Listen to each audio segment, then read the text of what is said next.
Hello guys, welcome back to new blog. તો guys હવે સવારના 8 વાગ્યા છે ને હવે ખેતરમાં જવું છે ટ્રેક્ટર લઈને. તો ગાઈઝ જુઓ અમારા ગામડાના ઘર. હેલો ગાઈઝ, હવે અમે ખેતરમાં આવી ગયા છીએ અને હવે 9 વાગી ગયા છે. તો નાસ્તાની શરૂઆત કરી દીધી છે. તો ગાઈઝ નાસ્તો કરીને મળીએ. આજે નાસ્તામાં વઘારેલી ખીચડી અને છાશ છે. ફાઇનલી ગાઈઝ આજે રેડી આવી ગયા છીએ અને આજે પણ બટાકામાં ખાતર ઉડાડવાનું શરૂ કરી દીધું છે.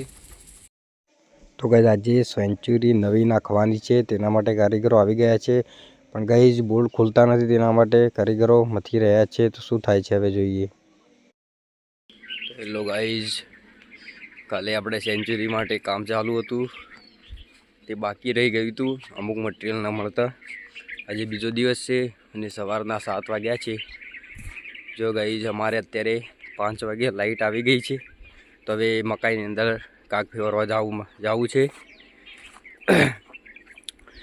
તો ગાઈઝ અમારે લાઇટના 2 કાપ આવતા હોય છે, એક બપોરે 1 વાગે આવતો હોય છે અને એક સવારે 5 વાગે.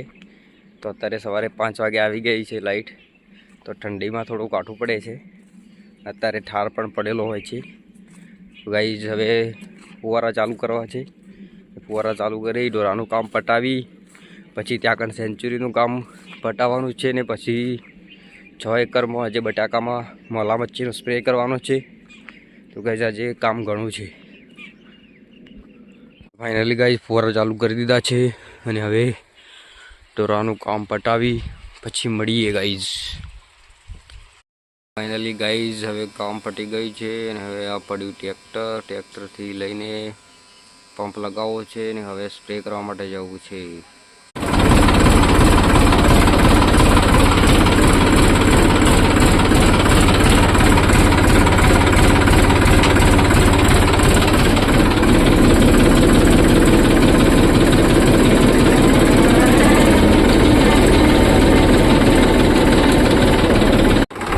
હેલો ગાઈઝ, ફાઇનલી દવા છોડવાનું ચાલુ કરી દીધું છે બટાકામાં. અને ગાઈઝ ઘરનું ખેતર છે, મેં બટાકામાં દવા નાખવાની ચાલુ કરી દીધી છે.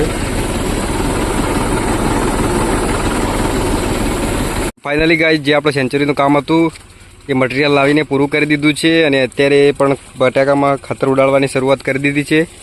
આ મેહુલભાઈ છે તે બટાકામાં ખાતર ઉડાડવા માટે આવ્યા છે. એ મસ્ત રીતે કામ કરે છે, કારણ કે અત્યારે ત્યાં કંઈ ટ્રેક્ટર ઊભું છે તે બટાકામાં બીજા ખેતરમાં સ્પ્રે કરવાનું ચાલુ કરી દીધું છે. અને રોજ ટ્રેક્ટર લઈને આવવું વધારે મોંઘું પડતું હતું, તે કારણથી કાલે સેન્ચુરી કરી હતી. જો ગાઈઝ વચ્ચોવચ્ચ બટાકામાં નળી ખેંચવાનું ચાલુ છે. આગળ 2 જણા સ્પ્રે કરી રહ્યા છે, હું વચ્ચે છું ને પાછળ પણ 2 જણા રાખ્યા છે, કારણ કે બટાકું ભાગે ના તેના માટે.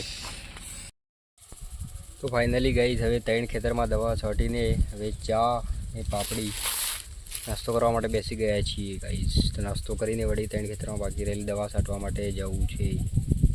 જો ગાઈઝ